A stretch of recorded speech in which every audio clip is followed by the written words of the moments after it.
मत देने वाले सदस्यों के कम से कम 2/3 बहुमत द्वारा पारित हुआ। अब खंड 2 विधेयक का अंग बना।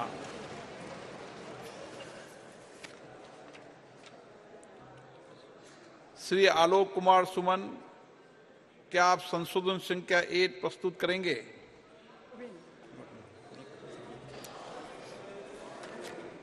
श्री एन.के. प्रेमचंद्रन, क्या आप संशोधन संख्या 9, 10, 11 और 12 प्रस्तुत करेंगे? Not moving. प्रोफेसर स्वागत राय, नहीं है सर। एम आरिफ, क्या आप संशोधन संख्या 33 प्रस्तुत करेंगे? Not moving. श्री असाउद्दीन ओवैसी जी, क्या संशोधन संख्या 38 प्रस्तुत करेंगे? Yes, sir. Sir, I'm moving the amendment, and I request you to for division, sir, because this is very important for seat. प्रश्न ये कि संशोधन संख्या 38 स्वीकृत किया जाए। जो सदस्य इसके पक्ष में हाँ गए, जो सदस्य के विरोध में ना गए, मेरे विचार में निर्णय ना वालों के पक्ष में, ना वालों के पक्ष में संशोधन संख्या 38 अस्वीकृत हुआ। श्री ए.टी. मोहम्मद बशीर जी, क्या आप संशोधन संख्या 39 प्रस्तुत कर रहे हैं? नो। आई.बी. ईडन जी, क्या आप संशोधन संख्या 41 प्रस्तुत कर रहे हैं? नो। Sir, 1 second के लिए। Sir, it's a very good suggestion by 1/10 of the total number. लाबिया पहले से खाली है। अब मैं खंड 3 को सभा के मतदान के रखता हूं। प्रश्न ये, खंड 3 विधेयक का अंग बने। अब मत विभाजन।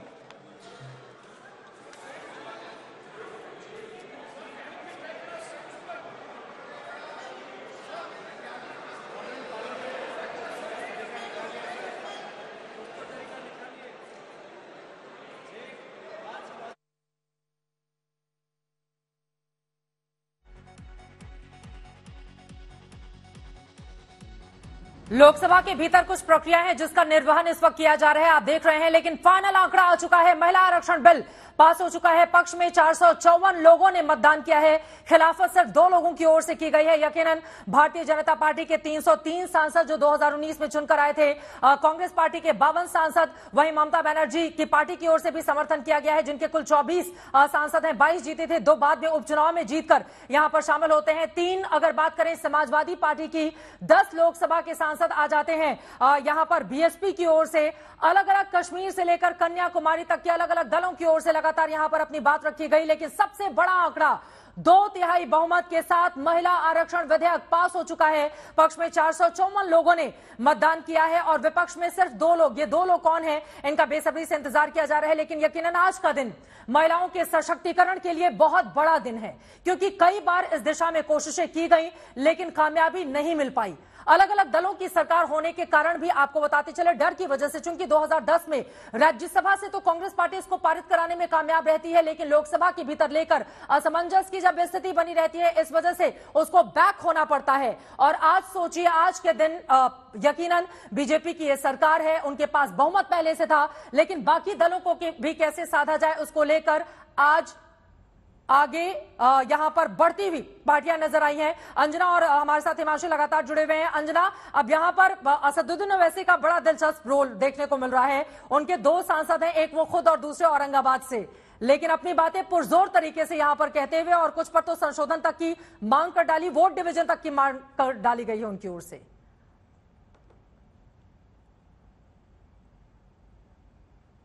हाँ, और वो अमेंडमेंट्स पे अभी लगता है एक एक करके तमाम अमेंडमेंट्स आ रहे हैं और उस पर जिस भी सांसद ने अपनी तरफ से अमेंडमेंट प्रपोज किया है, उस अमेंडमेंट पर लोकसभा स्पीकर उनसे जानकारी हासिल कर रहे हैं, जो कि इस तरह के किसी बड़े, और ये 128वां संविधान संशोधन है, तो स्पीकर जो सांसद ने अमेंडमेंट प्रपोज किया है उनका नाम लेकर उससे पूछ रहे हैं कि आप इसको मूव करना चाहते हैं। इसी कड़ी में शायद 2-3 इस तरह के अमेंडमेंट्स प्रपोज किए हैं AIMIM के चीफ असदुद्दीन ओवैसी ने, और उन्होंने कहा कि ये बहुत गंभीर है, आपको इस पर डिवीजन भी करना चाहिए। लेकिन उस पर स्पीकर ओम बिरला ने ध्वनि मत से एक तरह से वोटिंग करा दी और वो उस अमेंडमेंट पे आगे बढ़ गए।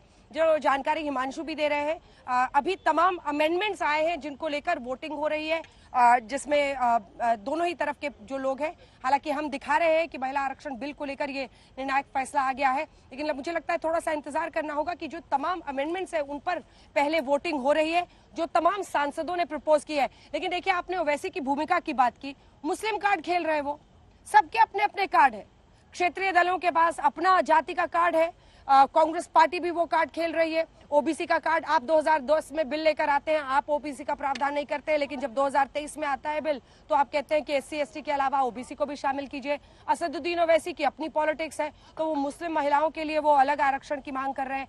कोटे में कोटा दरअसल इनके लिए वोट का एक टोटा है, जिसके जरिए इनको पता है कि हम ये कार्ड खेलेंगे, अपनी जो कंस्टिट्यूएंसी है, हमारी जो वोट बैंक है, उसको हम अपीज करेंगे, वरना उनको भी पता है कि लोकसभा में इसे पास करना है। बड़ा मुद्दा तो ये है कि सेंसस और परिसीमन का इंतजार होना है, क्योंकि इस मुद्दे पर भी एक कार्ड खेल गई कांग्रेस पार्टी, JDU, RJD, तमाम पार्टियां, जिसमें उन्होंने जाति जनगणना पर भी सरकार को इसी बहाने घेर दिया। कोटे में कोटा को लेकर कांटा लगाने की कोशिश जरूर की गई, लेकिन उसमें कामयाबी नहीं मिली, क्योंकि सरकार ने जिस तरह से साध रखा था, सत्ता पक्ष के लोग तो ही विपक्ष के लोगों को भी उसके जरिए 2/3 बहुमत से यह पास हो गया। हिमांशु, मैं फौरन आपके पास आऊंगी, एक आंकड़ा अपने दर्शकों को जल्दी से यहां बता देती हूं। 1999 से लेकर 2019 तक के अगर आप आंकड़े देखेंगे तो उस समय 1999 में 49 महिला सांसद थी।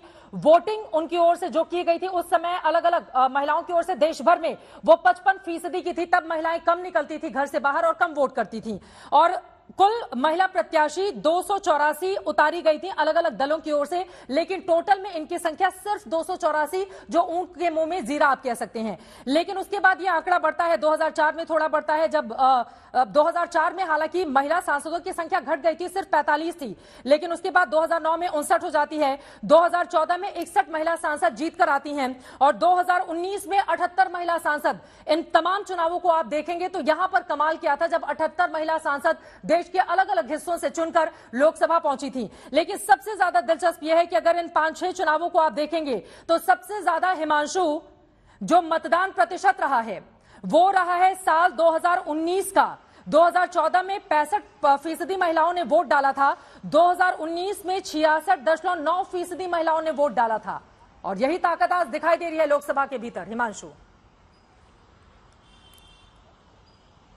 देखिए, बिल्कुल ये सत्य है कि लगातार महिलाओं की जो संख्या है वो लोकसभा में भी बढ़ रही है और विधानसभाओं में भी बढ़ रही है, बिल्कुल, और उनका जो मत प्रतिशत है वो चुनाव दर चुनाव बढ़ता जा रहा है। लेकिन एक चीज चित्रा हमको समझने पड़ेगी, किस पार्टी ने कितनी महिलाओं को टिकट दी। अगर आप देखेंगे तो TMC ने जो है सबसे ज्यादा महिलाओं को टिकट दी थी, क्योंकि उनकी एक क्षेत्रीय पार्टी है, उन्होंने सिर्फ बंगाल में चुनाव लड़ा था। इसी दृष्टि से अगर देखें तो सबसे ज्यादा उन्होंने दी, फिर BJD है, फिर उसके बाद शायद कांग्रेस भी है, भारतीय जनता पार्टी का नंबर कुछ कम पे है। लेकिन एक सवाल मेरे मन में हमेशा आता है चित्रा, हर पार्टी ने क्योंकि रिजर्वेशन को लेकर बात कही, किसी ने विरोध खुलकर नहीं किया, हमेशा किसी ना किसी तरीके से जो है वो कांटा लगाने की कोशिश की है, कटिया लगा देते थे कि देखिए इसमें रिजर्वेशन के अंदर रिजर्वेशन आ जाए, OBC को रिजर्वेशन दे दीजिए। ये सब जानते हैं कि OBC को रिजर्वेशन नहीं दिया जा सकता।